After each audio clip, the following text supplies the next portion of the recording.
So I started Beautiful Strength because as a kid, when I was in junior high, I got called Butterball.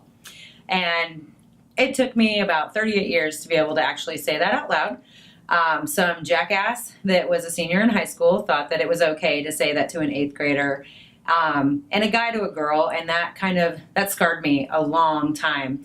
And I grew up kind of the chubbier one in my family, the chubbier one of our friends. I still played sports. I was active. I just was heavier than most everybody else.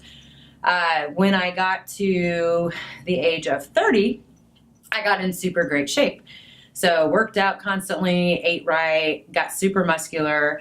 And then another jerk called me the Incredible Hulk and said that I was starting to look like a man because I had so much muscle. So I couldn't win. I was teaching boxing at that time. I was super active, and I just felt like, you know what, this is okay. And I got Beautiful Strength tattooed on my wrists because I was doing boxing, because it was beautiful, even though I was strong. I also am a photographer, so constantly holding up the camera, so strength there, and telling other people that they're beautiful. So that's why I got that tattoo.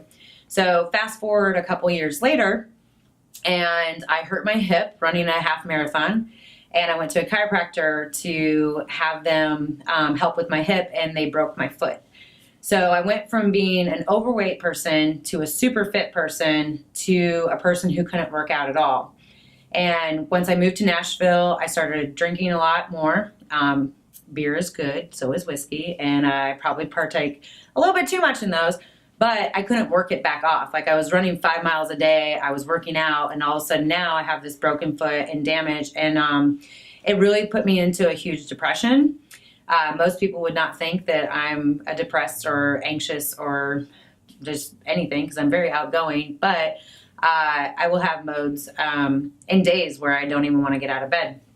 So I kind of gained all the weight back that I had ever lost, and then I ended up just I was happy, but I wasn't happy with who I was, and I wasn't able to fix it, and I didn't know how to solve that problem. So in 2017, I went home to Iowa, and I had a family photo taken, and I was like, holy moly, I got a little bit carried away. So when I came back in January, I signed up for a contest, and I started going to another chiropractor, which I was terrified to do, but I did anyway. And I started working with a nutritionalist, and I started working out hardcore again, because I was okay with being heavy. Like, people have to love me however they love me. But I wasn't okay with being unhealthy. And I knew that I wasn't the fit version of me that I wanted to be. I mean, I have Wonder Woman tattooed on my arm. Like, I need to be kind of a little bit of a badass. So started working out and started losing weight. And it was never about the weight on the scale or the number. It was more about like how I felt internally and how I felt physically. So I started posting a lot of stuff on Instagram, and it just, the more transparent, I guess, that I was, the more interactions I would have with people. I would post stuff, I would get messages. They would say, I feel the exact same way. I'm so glad you're posting this. You're so brave. I mean, I'm a 200-pound girl, and I took a picture of myself in my underwear, so I guess that's what's brave. Anyway, I was walking one day, and I was like, I really wish that I could do something with this and build it into some sort of, not necessarily a company, but more of a movement. And so it started off as a body positive thing, and I was like, okay, I could call it, I didn't know what to call it, but then I'm like, oh my gosh, it's already tattooed on me. Like, I could call it Beautiful Strength, and it was perfect.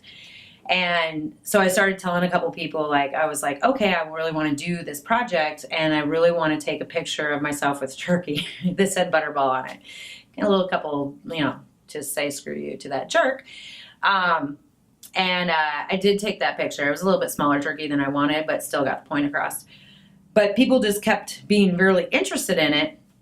And so then I posted it on Instagram, and I had over like 50 people contact me telling me that they really wanted to do this project too. So it became more than just a body positive, and it wasn't about the body anymore. It was about humans, and it was about kindness, and it was about differences and accepting everybody as we are, no matter what size we are, no matter what nationality, no matter what gender, no matter what sexuality you are, no matter what, like, we are all here for this short amount of time, and you don't deserve to be made fun of because of something that you can't necessarily control, or you deserve to be loved anyway, regardless of who you are and anything that is an adjective that describes you. So that is where Beautiful Strength came from. And I think it's going to be a cool movement. Yeah.